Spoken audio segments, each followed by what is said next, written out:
This is the Blue Wave. My name is Eric Heffinger.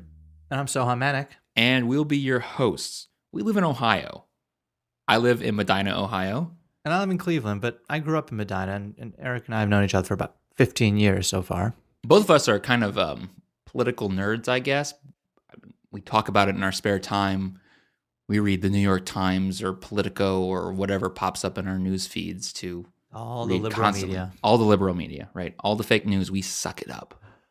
We absorb it. And we've always talked about what can we do. And then 2016 happened, and we felt like it wasn't a question like what can we do? It was what do we need to do? Yeah. And we started going to meetings around here in Cleveland, in Medina, all over. And anything we could find. We saw people like us that just knew something had to be done. And people showing up not really knowing what to do. And interestingly, in a lot of places where Democrats haven't really been in part of the community for a long time. Democrats don't win here. No. But right after 2016, in a lot of meetings, you saw all of these Democratic clubs reconstituted and people showing up and saying, what can I do? And people running and attempting to run and not knowing how to run. And across this country and in the news media, you hear these things about a potential blue wave coming in 2018. Roy Moore won the election in Alabama, and people are saying, this is the beginning, this is the beginning. Lost the election. Oh, what did I say, Roy Moore? Yeah. Oh, I ruined the whole pod. Roy Moore is the bad guy. He's the bad guy. Doug Jones! We're new at this. Yeah, obviously. My bad. So Doug Jones won, and you hear on the media, CNN, wherever, a blue wave is coming, a blue wave is coming. And we wanted to tell the story of, is this actually going to happen? On the ground. What is happening in these areas that are traditionally Republican areas? What are people doing to flip these?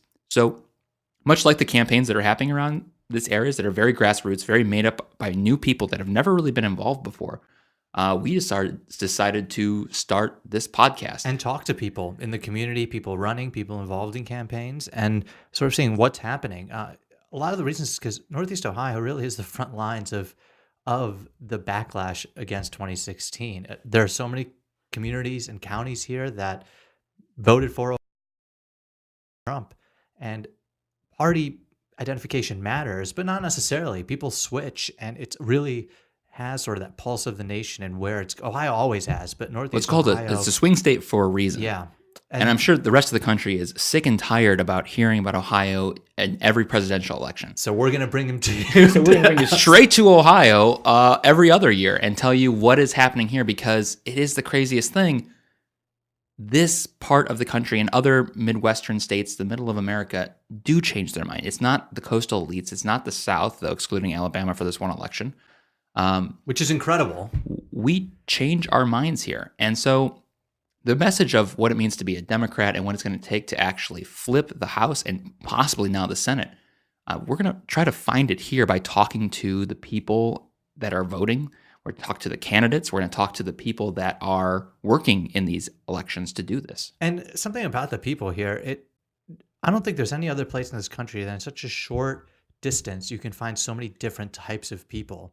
From Cleveland down to Akron, that 45 minutes or so, you find farmers, union workers, Amish, city folk, minorities, everybody that you can possibly think of. That when you think of a constituency, and everyone votes in different ways. I mean, I remember we went to school; you'd see Confederate flags around. And then you're only 30 minutes from. Sohan and I went to a high school that had bring your tractor to school day, if that tells you anything. Yeah, with one stoplight. I think we still only have one stoplight at 252 and 303, at least in Valley City. I don't think we. Well, in York, we got one stoplight too. All right, well, so it's at least a stoplight school system.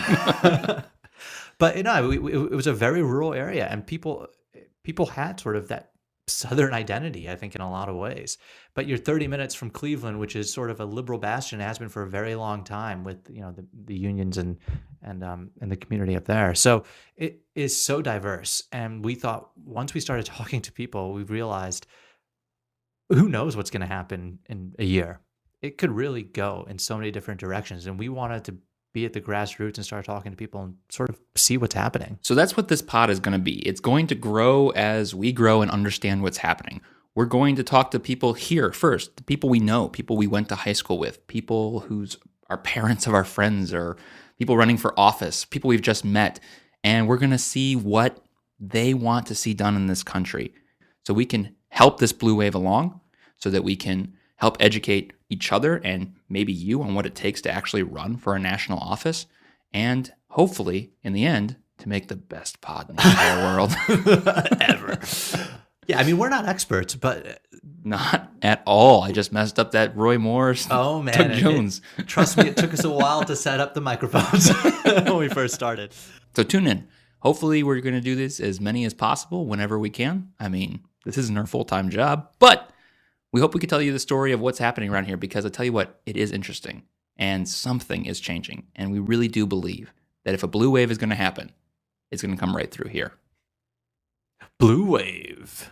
Please don't do that. What? You're You've gonna done scare- that multiple You're going to times. scare the listeners. You know what?